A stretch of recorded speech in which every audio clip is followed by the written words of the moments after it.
সিঙ্গাপুরে সবচেয়ে বড় একটা সমস্যা হয়েছে পাসপোর্ট, বুঝছেন? আমাদের পাসপোর্ট রেনুল করার জন্য হয়তো কোনো ভাইয়ের 3 মাস আছে, কিন্তু সে আজকা থেকে আরো 7 মাস কোনো শিডিউল নেই। তাহলে এই ভাইটা কি করবে?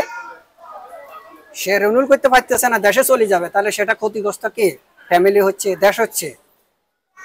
আমি বর্তমানে আমার কথা বলি, আমার সামনে 28 তারিখে 27 তারিখে আমার 2 বছরের পারমিট শেষ এবং আমার পাসপোর্টের মেয়াদ আছে 18 মাস।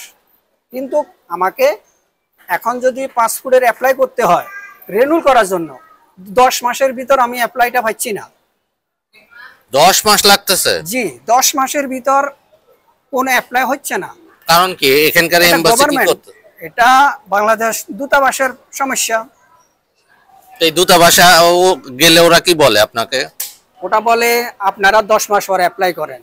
তাহলে একটা ভাইয়ের 3 মাস সে পাসপোর্টটা অ্যাপ্লাই হচ্ছে না, তাহলে সে দেশে চলে যাচ্ছে। তাহলে ক্ষতিগ্রস্ত কে? তার ফ্যামিলি, দেশ, সবকিছু ক্ষতিগ্রস্ত। তাহলে এই সাফারটা কে করবে? কিন্তু বাংলাদেশে যদি যায় আপনি পাসপোর্ট করতে যান 15 থেকে 20 দিন লাগে পাসপোর্টটা আপনার হাতে পেতে। তো সিঙ্গাপুরে কেন আপনারা পাসপোর্ট পেতে দেরি হচ্ছে? আপনি ঢুকলে 10 মাস পরে কোনো শিডিউল নেই। আচ্ছা, শিডিউলের কারণে আপনাদের 10 মাস পর ডেট দিচ্ছে। জি, আমার আছে 3 মাস। হ্যাঁ।